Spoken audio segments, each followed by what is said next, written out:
Ciao ragazzi, benvenuti su Passione Ritmo. Oggi ci immergeremo in un'atmosfera più calma e rilassante. Infatti parleremo delle jazz ballad. Mi è capitato spesso di partecipare a delle jam session e la cantante di turno mi ha chiesto, vabbè, suoniamola tipo ballad.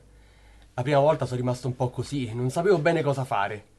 Quindi, come si suonano queste ballad, ma soprattutto con che cosa? Ecco, per la prima volta su questo canale non utilizzerò queste, ovvero le classiche bacchette, bensì queste, le spazzole. Sigla!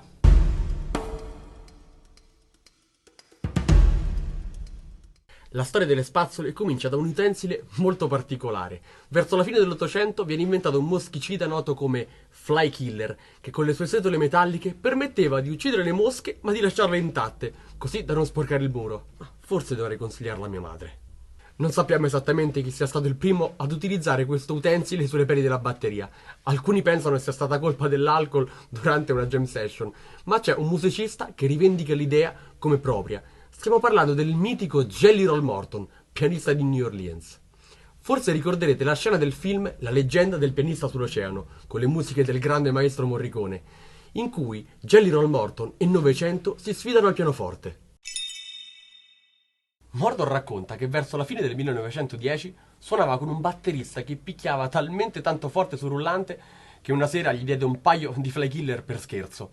Beh, il batterista stette al gioco e si accorse che suonavano talmente bene che continuò a usarli. Queste particolari bacchette permisero ai batteristi di suonare a dinamiche incredibilmente basse e introdussero il suono che ancora oggi conosciamo. Se volete saperne di più sulle jazz ballad e sulle spazzole, vi consiglio un paio di album. Linger a While di Samara Joy, vincitrice quest'anno di ben 2 Grammy Awards, e Ballads di John Coltrane. Adesso mettiamoci alla batteria. Il pattern che sto per mostrarvi è ottimo per le jazz ballad, che tipicamente sono in 4 quarti e hanno una velocità compresa tra 50 e 80 bpm. La mano destra ruota in senso antiorario. La mano sinistra esegue lo stesso movimento, ma in senso orario e si incrociano ad ogni battere.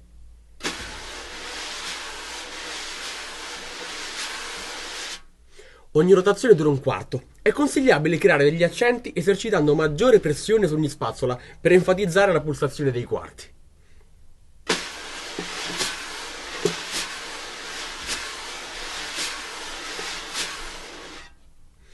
Il Charleston viene suonato con il pedale sul secondo e sul quarto quarto.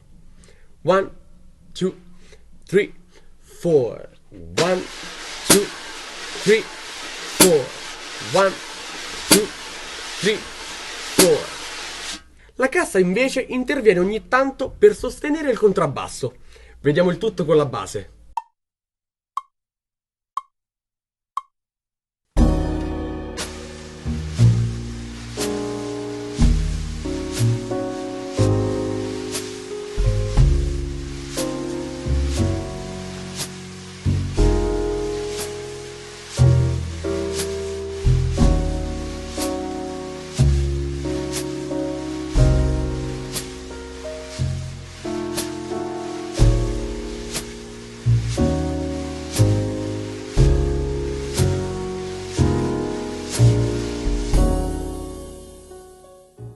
In descrizione vi lascio il link della base su cui potrete divertirvi a suonare. Lasciate un commento e suggeritemi dei nuovi ritmi da analizzare.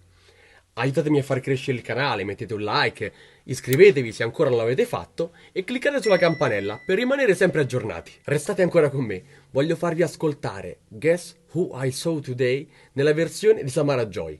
Al prossimo video, dai!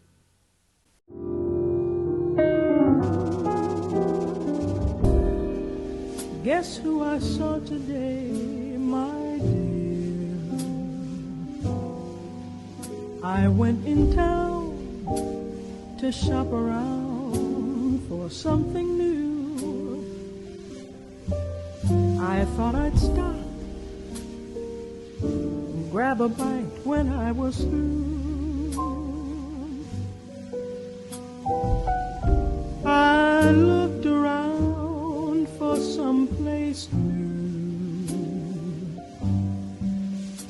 Then it occurred to me where I had parked there was a most attractive French cafe and bar. It really wasn't very far. The waiter showed me to a dark, secluded corner. And as my eyes became accustomed to the gloom, I saw two people at the bar who were so much in love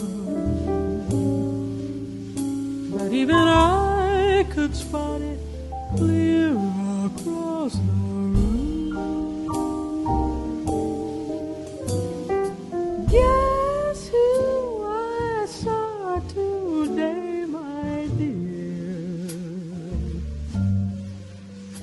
I'd never been so shocked before. I headed blindly through the door. They didn't see me passing through. Guess who I saw today?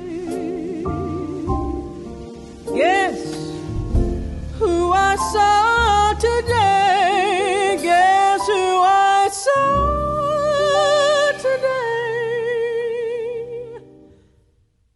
I saw